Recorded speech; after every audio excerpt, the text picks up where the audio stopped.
Hi guys, I'm live. How you guys doing? So I'm out on my walk, having a good walk. Wearing my t-shirt again. It's got little holes to breathe, so it's not so hot. Plus it keeps the sun off my chest. I can already tell my chest is healing even just from having it in the sun yesterday. So yeah, I wasn't gonna say this, but I got the Morrison look today, don't I? I got that Morrison vibe. I wasn't gonna say that, but he might be my dad, so I guess I have cred to say that, but I'm not trying to be bragging. I'm just being funny. I have a new idea on the guitar that I just got today.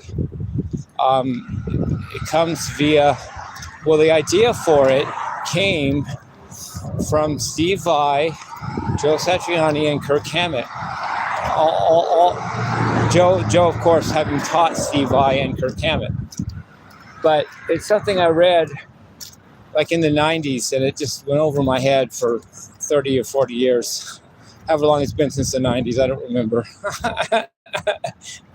But I like to I almost didn't share it with you guys because it's so special to me, but then again, I'm always transparent. I share everything with you guys, so here it goes. So it's something called 3-octave scales. And Kirk Hammett quoted, Kirk Hammett mentioned this in an interview in the 90s, or maybe it was the late 80s. And then he said that people weren't doing 3-octave scales when Joe was teaching, but Joe was. And all Kirk Hammett said as a clue to what the heck was going on there, he said they're hard when you do them in force. That's all he said. Left it at that. That's all he gave away. And all Joe did was teach Kirk to make him part of the story too. How does Steve Vai involve himself in this? Well, not related directly to that quote. Steve Vai mentioned in the late 80s, or maybe it was the mid 80s, he mentioned that he sometimes uses the idea of imaginary strings to help him visualize guitar scales.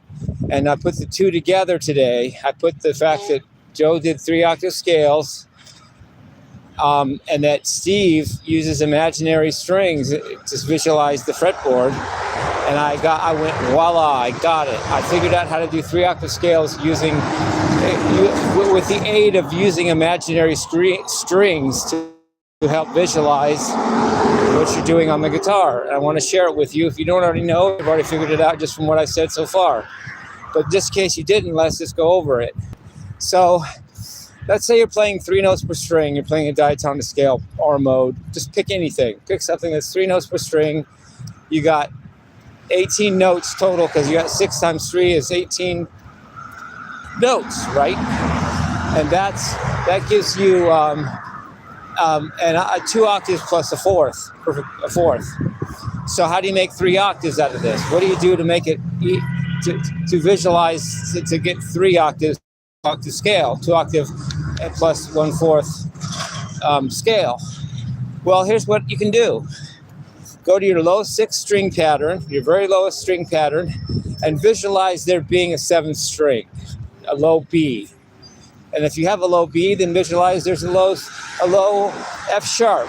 Make it that an imaginary 8th string. But I use a 6-string guitar, so I'll imagine a low B, a 7th string. So whatever pattern I'm playing on the 6th string, 3 notes, I visualize the next 3 notes being on the next string below it, the 7th string, which would be a B string. And then I simply take that 5 frets down on the actual 6th string and play those 3 notes. And now I just visualized going lower than I normally would on a guitar for scales. That's not quite 3 octaves, but it's getting there. Then I go up to the high. So I actually end up playing 6 notes on the 6th string now, because I added the 3 imaginary notes from the 7th string to the 6th string. So now I've got 21 notes total because I got 5 strings that have 3 notes and 1 string that has 6 notes, and that's 21. So then I go to the high. Then I go all the way up. I haven't even done this on the guitar. I'm just suggesting this. I go all the way up to the 1st string, and then I imagine a high A string above the high E string. a 0th string, or whatever you want to call it. All right. Then I play my 3 notes on the high E string. Then I take those 3 notes that I visualize on the imaginary string above the E string, which is an A string, and I play them 5 frets higher on the high E string. Now suddenly I have 6 notes on the high E string, 6 notes on the low E string, 3 notes on all the other strings. That actually makes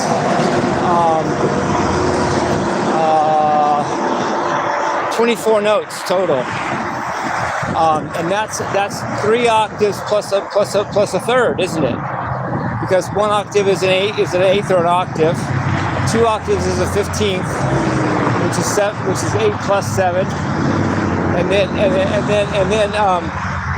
15 plus 7 is 22, which is 3 octaves. So since the 22nd is 3 octaves, the 24th is 3 octaves plus a third. 22, 23, 24. So there you have a way of playing 3 octave scales without having to work that hard. And you don't have to be ridiculous and play 4 notes per string with a diatonic scale, because that's hard to do regularly. And it's really a pain in the butt. It's easy to get lost because it's not familiar to do on a guitar. It's not common to do on a guitar. But what I just said, I'll say it basically, just imagine the low 7th string and play those notes below the 6th string notes. Imagine a high A string and play those notes on the high E string. And suddenly you just extended the guitar as if you had 8 strings. 8, E-I-G-H-T.